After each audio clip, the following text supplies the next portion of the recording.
Jailer படத்துல fight சீன்ல சின்ன சின்ன டீட்டெயில்ஸ் குடுத்துருப்பாங்க. ஃபர்ஸ்ட்டு ஃபைட் சீனு வீட்ல முத்துவேல் பாண்டியன், ஒய்ஃபு, மருமகன்னு 3 பேரும் டைனிங் டேபிள்ல உட்காந்துருப்பாங்க. அப்ப நடக்கிற ஃபைட் சீன்ல புல்லட் வீட்டுக்குள்ள வர மாதிரி விண்டோஸ்லாம் ஓப்பன் பண்ணி விட்டுருப்பாங்க. இதுல என்ன ஒரு ஃபேக்ட் அப்டின்னா, இந்த சீன எடுக்க போறோம் அப்படின்னு பிளான் பண்ணி தான் இந்த வீட்டையே செட்டு போட்டுருக்காங்க. எங்கெங்க ஜன்னல் வைக்கணும், எங்கெங்க கதவு வைக்கணும் அப்படிங்கிறத ஃபைட் சீனுக்கு ஏத்த மாதிரியே இந்த வீட்ட டிசைன் பண்ணியிருக்கிறாங்க. அந்த ஃபைட் சீன்ல அப்ப முத்துவேல் பாண்டியனோட ஆளுங்க எங்க இருப்பாங்க அப்படின்னா, முத்துவேல் பாண்டியனுடைய வீட்டுக்கு பக்கத்துல ஒரு வீடு கட்டடம் நடந்துகிட்டு இருக்கும். ஸோ அந்த வீட்ல இருந்து தான் முத்துவேல் பாண்டியன் ஆளுங்க கன் ஷூட்டிங் நடத்துவாங்க.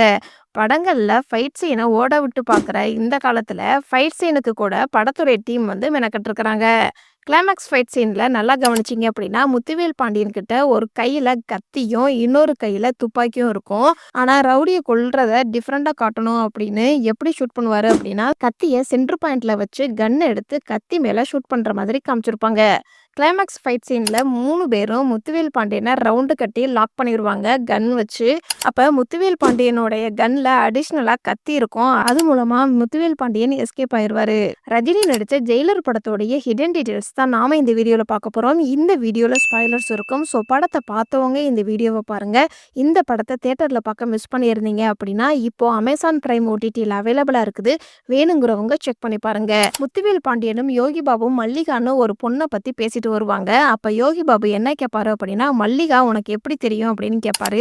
அதுக்கு முத்துவேல் பாண்டியன் மியூச்சுவல் ஃப்ரெண்டு அப்படின்னு சொல்லியிருப்பாரு. மியூச்சுவல் ஃப்ரெண்டு அப்படின்னா தன்னுடைய ஃப்ரெண்டோட ஃப்ரெண்டு தான் ஃபேஸ்புக்கில் நமக்கு மியூச்சுவல் ஃப்ரெண்டாக ரெக்கமெண்ட் பண்ணும். ஸோ முத்துவேல் பாண்டியனுக்கு சீனுவை மட்டும்தான் தெரியும். சீனு மூலமாக தான் மல்லிகாங்கிற பொண்ணை தெரியிற மாதிரி காமிச்சிருப்பாங்க. ஸோ அதனால தான் யோகி பாபு கிட்ட மியூச்சுவல் ஃப்ரெண்டு அப்படின்னு சொல்லியிருக்கிறாரு.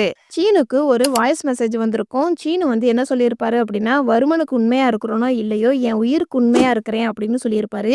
சீனுக்கு மேல இருக்கிறவனுடைய பேரு வருமன்னு தெரிஞ்ச உடனே சீனுவை 32 பீஸா போட்டு தள்ளிடுவாரு. சீனுவை கொல்ற சீன்லயே ஒரு டீட்டெயில் வச்சிருப்பாங்க. அர்ஜுன் ஃபர்ஸ்ட் டைம் சீனு கிட்ட என்ன சொல்லுவாரு அப்படின்னா, என்னை கடத்திட்டாங்கன்னு எங்க அப்பாவுக்கு தெரிஞ்சாலே போதும் 32 பீஸா கட் பண்ணி பசல்ஸ் மாதிரி போட்டுருவாரு. அப்புறம் உங்க ஆளுங்க தேடி அடுக்கி பார்த்தாதான் யாருன்னே தெரியும் அப்படின்னு சொல்லியிருப்பாரு. இந்த டைலாக கனெக்ட் பண்ற விதமா சீனுவை பீஸா வெட்டி சாக்கு பையில மூட்டையா கட்டி தண்ணியில தூக்கி போடுற மாதிரி காட்டியிருப்பாங்க. அதே மாதிரி ஜெயிலரா இருக்கும்போது ஒழுங்கா இல்ல அப்படின்னா பீஸா ஆக்கிடுவேன் அப்படின்னு சொல்லி மிரட்டுற மாதிரியும் காமிச்சிருப்பாங்க. ஸ்கூல்ல இருந்து ரித்துவை கூட்டிட்டு போகிறதுக்காண்டி முத்துவேல் பாண்டியன் வந்திருப்பாரு. அப்ப கத்திய வச்சு பேரனை குத்துறதுக்காண்டி ஆட்டோல வருவாங்க. இங்க ஒரு சண்டை நடக்க போகுது அப்படிங்கிறதுக்கான ரெஃபரன்ஸா இந்த ஸ்கூல்ல நேம் போர்டு பார்த்தோம் அப்படின்னா, பி ப்ரிப்பேர்டு அப்படின்னு சொல்லி ஒரு லைனை கேபிட்டல் லெட்டர்ல போட்டு ஹைலைட் பண்ணியிருப்பாங்க. அதே மாதிரி ரவுடி கத்தியை எவ்வளவு ஷார்ப்பா நேச்சுரலா கத்தியை கொண்டு வந்திருக்கிறாரு அப்படிங்கிறதுக்கான டீட்டெயிலா அந்த ஐஸ் வண்டியில மார்க் விழுந்திருக்கிறதையும் பார்க்க முடியும். அதே சீன்ல வில்லனுடைய ஆட்டோ பின்னாடி பிளாக் பியர்னு கம்மிங் சூன் அப்படின்னு எழுதியிருக்கும். இதுக்கான மீனிங் என்ன அப்படின்னா, கற்பனையான கடற்கொள்ளையர்னு அர்த்தம். அதுக்கு அடுத்த சீன்லயே வருமனை காமிச்சிருப்பாங்க. ஸோ இந்த வார்த்தைக்கான டீட்டெயிலா எங்க வச்சிருப்பாங்க அப்படின்னா, கிளைமேக்ஸ்ல கிரீடம் அவருக்கு பக்கத்துல தான் இருக்கும். ஆனா பாக்ஸ்ல இருந்து ஓப்பன் பண்ணி அந்த கிரீடத்தை தலையில வைக்க மாட்டாரு. கற்பனையா எடுத்து தலையில வைக்கிற மாதிரி காமிச்சிருப்பாங்க. ஸோ இவருடைய கேரக்டரை மென்ஷன் பண்ற விதமா தான் ஆட்டோல பிளாக் பியர்னு எழுதியிருக்கும். அதுவும் ரெட் கலர்ல எழுதியிருக்கும். ஸோ இதை கனெக்ட் பண்ற விதமா வருமனை காட்டும்போது ரெட் கலர் பனியனும் போட்டிருப்பாரு. அதே மாதிரி அந்த கிரீடத்தை க்ளோஸ்அப்பா வருமன் போய் பார்ப்பாரு. அப்ப அந்த கிரீடம் கண்ணாடிக்குள்ளதான் இருக்கும். ஆனா வருமன் தலையில இருக்கிற மாதிரி ரெண்டையும் மெர்ஜ் பண்ணியிருப்பாங்க. கிரீடத்தை தலையில மாட்டின மாதிரி இங்கிட்டு ஒரு போஸ் அங்கிட்டு ஒரு போஸ் நிற்பாரு. இப்ப கிரீடம் என்னதான் கண்ணாடி பெட்டிக்குள்ள இருந்தாலும் அவருடைய தலையில இருக்கிற மாதிரி கேமராமேன் காமிச்சிருப்பாரு. இந்த படத்துல 2 பழைய பாட்டை யூஸ் பண்ணியிருப்பாங்க. தாளம் படத்துல இருந்து எங்கே என் புன்னகே அது கரெக்டா சிச்சுவேஷனுக்கு ஏத்த மாதிரி யூஸ் பண்ணியிருப்பாங்க. முத்துவேல் பாண்டியன் ஆரம்பத்துல ஜாலியான ஒரு தாத்தாவா அப்பாவா இருப்பாரு. ஆனா அர்ஜுன் இறந்ததுக்கு அப்புறம் அவருடைய ஃபேஸ்ல சிரிப்பே இருக்காது. இந்த சீனை கனெக்ட் பண்ற விதமா தான் எங்கே என் புன்னகைங்கிற சாங் பேக்ரவுண்ட்ல ப்ளே பண்ணியிருப்பாங்க. எவர் கொண்டு போனதுங்கிற லைன் வரும்போது வருமன் டான்ஸ் ஆடுற மாதிரி காமிச்சிருப்பாங்க. ஸோ இவருடைய சைலண்ட்டுக்கு காரணம் வருமன் தான் அப்படிங்கிறத பாட்டோடைய லைனுக்கு ஏற்ற மாதிரியே ஆடியன்ஸுக்கு கன்வே பண்ணியிருப்பாங்க. அதே மாதிரி 2வது சாங் வந்து கண்ணோடு காண்பதெல்லாம் சாங் ப்ளே ஆகும். இந்த சிச்சுவேஷன்ல தான் பையன் உயிரோட இருக்கிறான் அப்படிங்கிறதே முத்துவேல் பாண்டியனுக்கு தெரிய வரும். பார்க்க மட்டும் தான் முடியுமே தவிர, வீட்டுக்கு கூட்டிட்டு போக முடியாது. ஸோ இத கனெக்ட் பண்ற விதமா தான் இந்த பாட்டோடைய லிரிக்ஸையும் ப்ளே பண்ணியிருப்பாங்க. முத்துவேல் பாண்டியனுக்கும், நரசிம்மாவுக்கும், மேத்யூவுக்கும் இவங்க 3 பேருக்கும் ஒரு சில சிமிலாரிட்டி சீன்ஸ்லாம் தான் இருக்கும். முத்துவேல் பாண்டியன் பேர்லயே டைகர் முத்துவேல் பாண்டியன் ஃபிளாஷ்பேக்ல வச்சிருப்பாங்க. இதே மாதிரி நரசிம்மாவுடைய போர்ஷன காமிக்கும்போது, புலி வேஷம் போட்டு அவங்க வீட்டுக்கு முன்னாடி டான்ஸ் ஆடுற மாதிரியும், அதே மாதிரி மேத்யூவோடைய இன்ட்ரோடக்ஷன் சீன பார்த்தோம் அப்படின்னா, டைகர் டிசைன்ல ஷர்ட் போட்டுட்டு வர மாதிரியும் காமிச்சிருப்பாங்க. அதே மாதிரி 3 பேருக்குமே கிளைமாக்ஸ் போர்ஷன்ல சுருட்டு குடிக்கிற மாதிரியும் காமிப்பாங்க. வருமனுடைய இடத்துல இவங்களுடைய ஆளுங்கள்ல இந்த 2 பேரு மட்டும் அலுமினியம் காஸ்டியூம் யூஸ் பண்ணியிருப்பாங்க. இது எதுக்கு யூஸ் பண்ணியிருக்கிறாங்க அப்படின்னா, சல்ஃபூரிக் ஆசிட் இருக்கிறதுனால உடம்புல பட்டுச்சு அப்படின்னா காயமாயிரும் அப்படிங்கிறதுக்காக இவங்க 2 பேரு மட்டும் அலுமினியம் சம்பந்தப்பட்ட காஸ்டியூமை யூஸ் பண்ணியிருப்பாங்க. கிளைமாக்ஸ்ல அர்ஜுன் வந்து முத்துவேல் பாண்டியனால தான் இறந்து போவாரு. இத கனெக்ட் பண்ற விதமா இந்த படத்தோடைய இடையில அர்ஜுன் வந்து அவங்க அப்பா கையில தான் சாக போறாரு அப்படிங்கிறதுக்கான ரெஃபரன்ஸா இந்த படத்தோட இடையில விஜய் வந்து என்ன சொல்லுவாங்க அப்படின்னா, நேர்மையா இருக்கணும்னு சொல்லி சொல்லி வளர்த்து உங்கனால தான் அர்ஜுனை கொன்னுட்டாங்க அப்படின்னு சொல்லியிருப்பாங்க.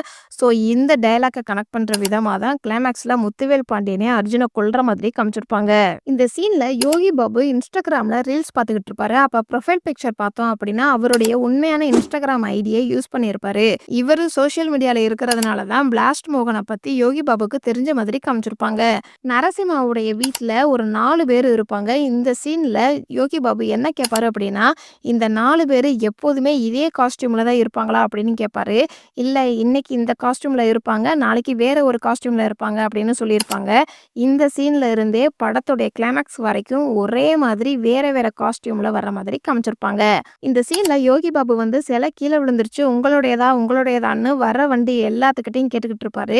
அப்ப தசாவதாரத்துல இருந்து கல்லை மட்டும் கண்டால் சாங் பாடுவாரு. தசாவதாரத்திலையும் இந்த பாட்டுல பெருமாளுடைய சிலை வந்து படுத்திருக்கிற மாதிரி தான் இருக்கும். அதே மாதிரி யோகி பாபு சிலை பிடிச்சிருக்கிற ஸ்டைலுமே வந்து படுத்திருக்கிற மாதிரி தான் பிடிச்சிருப்பாரு.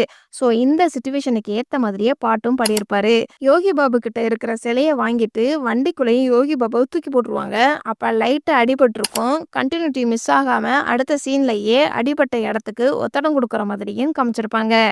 பொதுவா ஒரு வில்லனுடைய மேக்கப் பார்த்தோம் அப்படின்னா கம்பீரமா இருக்கும். ஆனா இந்த படத்துல அதுக்கு ஆப்போசிட்டா இந்த சீன்ல சட்டைய கழட்டிட்டு தர்மம் போடுங்க அப்படின்னு சொல்லி கேட்பாரு. அப்படியே பிச்சைக்காரர் மாதிரியே காமிச்சிருப்பாங்க. இந்த சீன்ல இவருடைய காதை கட் பண்ணியிருப்பாரு முத்துவேல் பாண்டியன். இதே இது பிரசன்ட் சீன்ல காமிக்கும் போது வருமன் வந்து இவருக்கு கால் பண்ணும்போது ஒரு காது இல்லாத மாதிரி தான் கண்டினியூட்டியே மிஸ் ஆகாம காமிச்சிருப்பாங்க. அதே மாதிரி இவருடைய கையிலையுமே பார்த்தோம் அப்படின்னா 2 விரல் வந்து இருக்காது. ஒருவேளை ஃப்ளாஷ்பேக் போர்ஷன்ல ஜெயில இருக்கும்போது முத்துவேல் பாண்டியனே வந்து கட் பண்ணி இருந்திருக்கலாம். அப்படி இல்லைன்னா கூட இவர் அடிக்கடி வெடிமருந்து யூஸ் பண்றதுனால பாம் பிளாஸ்ட் ஆன மாதிரியும் கூட காமிச்சிருக்கலாம். ஃப்ளாஷ்பேக் போர்ஷனை 2007 நடந்த மாதிரி காமிச்சிருப்பாங்க. அதுக்கான ரெஃபரன்ஸா வல்லவன் போஸ்டரை இந்த ஒரு இடத்துல பார்க்க முடியும். அதே மாதிரி இந்த சீன்ல பிளாக் ஷிப்னு சொல்லி எந்திரன் படத்துக்கான ரெஃபரன்ஸையும் யூஸ் பண்ணியிருப்பாங்க. இந்த படத்துல ஒரு ஃபேக்ட் என்ன அப்படின்னா, இவருக்கு ஒரு டயலாக் கொடுத்திருப்பாங்க. ஆனா அவருக்கு அந்த நேரத்துல சரியா பேச தெரியல. அப்ப படத்தோட டீம் வந்து இவர் வேண்டாம்னு சொல்லி அவாய்ட் பண்ணியிருக்கிறாங்க. ஆக்டர் ரஜினிக்கு இந்த விஷயம் தெரிய வந்திருக்குது. இவருக்கு டயலாக் பேச வரலன்னா பரவாயில்ல அப்படின்னு சொல்லி இவரை என் பக்கத்துல நிக்க வச்சுக்கிறேன் அப்படின்னு நிக்க வச்சிருக்கிறாரு. வருமனுக்கு கிரீடம் மேல ஒரு ஆசை இருக்கும் சின்ன வயசுல இருந்தே. அப்ப முத்துவேல் பாண்டியன் கிட்ட டீல் பேசும்போது அவர் கிரீடம் வேணும்னு ஆசைப்படுறாரு அப்படிங்கிறதுக்கான ரெஃபரன்ஸா டீல் பேசுற அந்த சீன்லயே அவருடைய வேஷ்டிய தலப்பா மாதிரி கட்டியிருப்பாரு. இந்த படத்துல சத்ரபதி சிவாஜி கிரீடத்தை கிஃப்டா கொடுத்த மாதிரி ஒரு ஸ்டோரி சொல்லியிருப்பாங்க. அது உண்மையான ஸ்டோரி. அதையும் இந்த படத்துல வச்சிருக்கிறாங்க. அதே மாதிரி எனக்கு ஒரு 3 மாசம் டைம் வேணும் அப்படின்னு வருமன் கிட்ட கேட்பாரு முத்துவேல் பாண்டியன். 3 மாசத்துல 2 மாசம் போயிருச்சு அப்படிங்கிறதுக்கான ரெஃபரன்ஸா இவர் என்ன சொல்லியிருப்பாரு அப்படின்னா, இந்த 2 மாசத்துல நாங்க இந்த 3 பேரை ஃபாலோ பண்ணும்போது இந்த டீட்டெயில்ஸ் எல்லாம் கிடைச்சிருந்துச்சு அப்படின்னு சொல்லியிருப்பாரு. ஸோ இந்த டயலாக் மூலமாவே 2 மாசம் முடிஞ்சிருச்சு அப்படிங்கிறத ஆடியன்ஸுக்கு கன்வே பண்ணியிருப்பாங்க. எப்போதுமே ஒரு படம் நல்லா ஓடிருச்சு அப்படின்னா ஹீரோவா இருக்கட்டும், ப்ரொடியூசரா இருக்கட்டும், படத்தோடைய டீம்ல இருக்கிறவங்களுக்கு ஒரு கிஃப்ட் கொடுப்பாங்க. அதே மாதிரி இந்த சீன்ல பிளாஸ்ட் மோகன் வந்து ஒரிஜினல் மாதிரியே செட்டு போட்டிருக்கிற அப்படின்னு ஆர்ட் டைரக்டரை பாராட்டுற விதமா முத்தம் கொடுக்குற மாதிரி காமிச்சிருப்பாங்க. பிளாஸ்ட் மோகன் வந்து ஒரு படத்தோடைய ஷூட்டிங்ல இருப்பாரு. அது என்ன படம் அப்படிங்கிறத பெருசா எங்கேயுமே காட்டியிருக்க மாட்டாங்க. ஆனா இந்த ஒரு போஸ்டர்ல அந்த படத்தோடைய பேரு கேங்ஸ்டர்னு மென்ஷன் பண்ணியிருப்பாங்க. இந்த ஃபைட் சீன்ல முத்துவேல் பாண்டியன் ஒரு ஒரு வேன்ல வந்துகிட்டு இருப்பாரு. அப்ப சடனா பிரேக் பண்ணி நிக்கும்போது, அதுல இருக்கிற மண்ணெல்லாம் சிதற மாதிரி அழகா காமிச்சிருப்பாங்க. அதே மாதிரி அந்த கிரீடம் எடுக்கிறதுக்காண்டி கன் ஷூட்டிங்ல ஒரு ரிஹர்சல் பார்ப்பாங்க.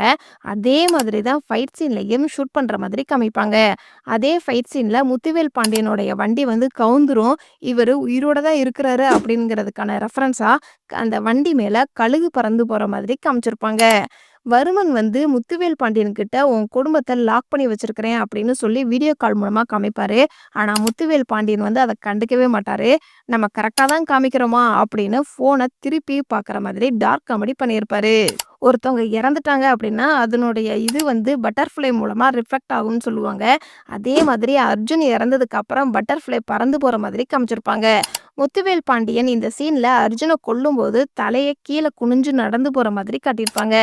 கண்ணுக்கு முன்னாடி அர்ஜுன் சாகுறத பார்க்க முடியாம நடந்து போவாரு. ஜெயிலர் படத்த நீங்க ஒரு தடவையாவது பார்த்திருக்கீங்க அப்படின்னா, இந்த வீடியோக்கு லைக் பண்ணுங்க. இந்த படத்துல நடிச்ச எந்த கேரக்டர் ரோல் உங்கள ரொம்ப இம்ப்ரெஸ் பண்ணுச்சு அப்படிங்கிறத கமெண்ட்ஸ்ல சொல்லுங்க. இதுக்கு முன்னாடி நம்மளுடைய சேனல்ல ஜெயிலர் படத்தோடைய hidden details part 1 video upload பண்ணியிருக்கிறோம். வேணுங்கிறவங்க செக் பண்ணி பாருங்க. ஜெயிலர் படத்துல இதெல்லாம் நான் நோட் பண்ண சின்ன சின்ன ஹிடன் டீடைல்ஸ். இந்த மாதிரி படத்தோடைய ஹிடன் டீடைல்ஸ் வீடியோ உங்களுக்கு இன்னும் வேணும் அப்படின்னா, நம்மளுடைய சேனல சப்ஸ்கிரைப் பண்ணி பெல் ஐகானையும் கிளிக் பண்ணுங்க.